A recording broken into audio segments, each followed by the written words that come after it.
హోలీ సంబరాల్లో కేంద్ర మంత్రి బండి సంజయ్ పాల్గొన్న అనంతరం మాట్లాడుతున్నారు. లైవ్ ద్వారా చూద్దాం. ప్రశాంతమైన వాతావరణంలో ఈ హోలీ పండుగ నిర్వహించుకోవాలని చెప్పి హోలీ పండుగ ప్రతిసారి చూస్తున్నాం. స్నానాల కోసం చెరువులకు గాని ఇతర నదులలో చేసేటప్పుడు దయచేసి యువత అంతా కూడా చాలా జాగ్రత్తగా వ్యవహరించాలని చెప్పి ఈ సందర్భంగా విజ్ఞప్తి చేస్తున్నాను.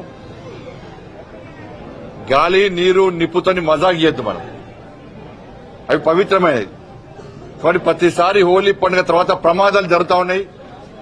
ప్రతిసారి ఏదో ఒక ప్రాంతంలో స్నానానికి పోయో ఏదో రకంగా ప్రమాదాలకు గురవుతారు. కాబట్టి ఇది మంచి పండుగ, సంతోషకరమైన వాతావరణం జరుపుకునే పండుగ, అందరు కలిసిమెలిసి జరుపుకునే పండుగ. కాబట్టి జాగ్రత్తగా ఉండాలని చెప్పి ఈ సందర్భంగా అందరికీ విజ్ఞప్తి చేస్తూ మరొకసారి హిందూ బంధువులందరూ కూడా హోలీ పండుగ సందర్భంగా హృదయపూర్వక శుభాకాంక్షలు తెలియజేస్తూ ఒక మంచి వాతావరణంలో పండుగ నిర్వహించుకుందాం.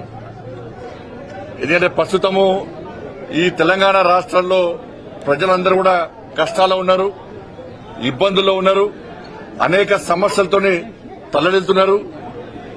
పాలకుల యొక్క నిర్లక్ష్య వైఖరి వల్ల, పాలకుల యొక్క అహంకార ధోరణి వల్ల, పాలకులు ఆడుతున్న అబద్దాల వల్ల ఇవాళ ప్రజలు ఇబ్బంది పడుతున్నారు. అందుకే మొన్న ఎమ్మెల్సీ ఎన్నికల్లో ప్రజలు అధికార పార్టీ గుణపాఠం చెప్పారు.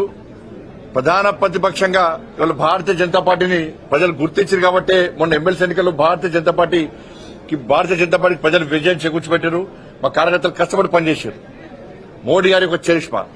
కాబట్టి రాబోయే రోజుల్లో కూడా కార్యకర్తలందరూ కలిసిమెలిసి ఉండాలని చెప్పి, సమాజం అంతా కలిసిమెలిసి ఉండాలని చెప్పి ఈ సందర్భంగా అందరికీ విజ్ఞప్తి చేస్తూ తప్పకుండా ప్రజలందరూ కష్టాలు తొలగిపోవాలని చెప్పి, అందరూ కూడా సుఖ సంతోషాలతో ఉండాలని చెప్పి, ఒక ప్రశాంతమైన వాతావరణంలో నిత్య జీవితం గడవాలని చెప్పి అటువంటి ఆలోచనను అటువంటి శక్తిని సామర్థ్యాన్ని ఆ తల్లి అమ్మవారు అందరికి కల్పించాలని చెప్పి ఆమె తల్లిని వేడుకుంటూ మరొకసారి అందరు కూడా హిందూ బంధువులందరూ కూడా హోలీ పండుగ సందర్భంగా హృదయపూర్వక శుభాకాంక్షలు.